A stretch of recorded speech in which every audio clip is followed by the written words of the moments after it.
ঈদের দিন সকালটা শুরু হলো ঈদের নামাজ পড়ে, তার আগে চাঁদ রাতে মেহেদি দেওয়ার মজার কাহিনী সহ টুকটাক ঈদের দিনের কিছু সুইট মেমোরিজ নিয়ে আজকের এই ছোট্ট ব্লগ। ঈদ মোবারক। ঈদ মানেই আনন্দ, আশা করছি আপনাদের সবার দিনটি আনন্দেই কেটেছে। ঈদের দিন সকালবেলা আমি নিজের হাতে যেটা অবশ্যই বানাই সেটা হলো এই দুধ সেমাই, যেটা না হলে ঈদ ইনকমপ্লিট। আর আমার হাজবেন্ডের মোস্ট ফেভারিট চটপটি। তো আমরা একদম ভোরে রেডি হয়ে চলে গিয়েছিলাম ঈদের নামাজ পড়তে। আমার তো চেহারার অবস্থা একদমই বিধ্বস্ত, চাঁদ রাতে এত ব্যস্ততা ছিল, সারা রাত না ঘুমিয়ে ভোরে রেডি হয়ে চলে আসলাম। আগের বছর জীবনে প্রথম মসজিদে ঈদের নামাজ পড়ার অভিজ্ঞতা হয়েছিল, এত পিসফুল আর ভালো লাগে, তাই এবারও মিস করি নাই। ভালো লাগতেছে। এটা হচ্ছে আমার দ্বিতীয়বার ঈদের নামাজ, পরপর সেকেন্ড বার। এখানে দোতলায় মহিলাদের জন্য অনেক সুন্দর জামাতের ব্যবস্থা আছে, প্লাস ভেতরে পার্কিংও ছিল, যেটা আমরা আগে জানতাম না, তাই গাড়ি বাইরে রেখে হেঁটে আসছিলাম। অনেক ভিড় ছিল, শেষ হওয়ার পরে আমার জুতা খুঁজে বের হতেও দেরি হয়ে গেছিল। তো এরপর হচ্ছে একটু সাজুগুজু করে রেডি হয়ে বের হয়ে পড়লাম আম্মু আব্বুর সাথে দেখা করতে যেতে, সাথে ঘুরবো ফিরবো, খাবো দাবো, ছবি তুলবো। এই তো আমার ইনলসদেরও মিস করছি, ওনারা দেশের বাইরে আছে।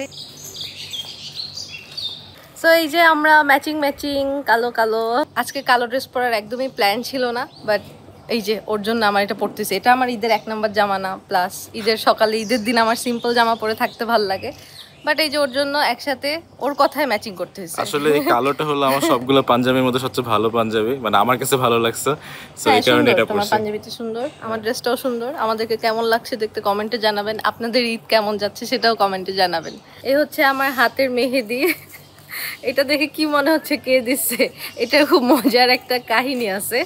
সেইটা হচ্ছে আমি এটা খুবই সহজভাবে, আমি নিজে এমনিতেই পারি না, তারপরও খুব সহজভাবে একটা হাবিজাবি করে আঁকলাম যাতে এটা দেখে আমার জামাই আমাকে এটা দিয়ে দিতে পারে। কারণ চাঁদ রাতে হচ্ছে বাইরে এক্সপার্ট, কারো হাতে মেহেদি দেওয়ার টাইম পাই নাই। তো মাঝখানে হচ্ছে ওকে বলতেছিলাম যে তুমি যদি সত্যি আমাকে ভালোবেসে থাকো, বাসা থেকে একদম সবচেয়ে ছোট বোতলের সবচেয়ে ছোট মুখাটা খুঁজে নিয়ে আসো, এটা গোল করতে হবে।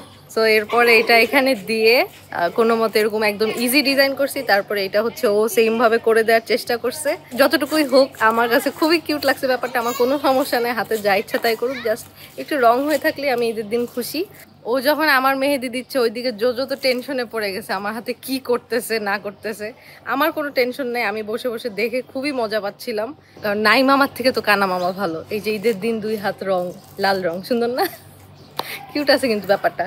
কোনটা সুন্দর আপনারা বলেন? এটা হচ্ছে আপনাদের ভাই আমাকে দিয়ে দিছে, এটা আমি নিজে দিছি, আমি নিজেও ভালো পারি না, সো দুইটাই কিউট। আর আমি কি বলবো, ঈদের দিন আমার একটা পিম্পল, ওয়াও, আর একটু উপরে উঠলে একটা টিপ হয়ে যেত। ঈদের দিন ঢাকা যেরকম থাকে, বাইরে বের হলেই শুধু মনে হয় ইস জ্যাম ছাড়া অলওয়েজ যদি এভাবে চলা যেত। সাই করে আমরা এক জায়গা থেকে আরেক জায়গা ঘুরে বেড়ালাম। এখন এই বয়সে আসলে সালামি খুব কমই পাই, তার মধ্যে আব্বু আর হাজবেন্ডের থেকে পাই, আর আমার হাজবেন্ড যেগুলো পায় ওগুলো দখল করে নেই। এভাবেই চলছে আমাদের। আপনারা কে কিরকম সালামি পেলেন, ঈদ কেমন যাচ্ছে কমেন্টে বলবেন। কিন্তু আমাদের ফ্যামিলি টাইমে আসলে ওভাবে ভিডিও করা হয় না, তারপরে অনেকে জানতে চান আমরা কোথায় ঈদ করি, তাই টুকটাক শেয়ার করা। কেমন লাগলো ব্লগটা জানাবেন। সবাই অনেক ভালো থাকবেন। আজকের মতো বাই।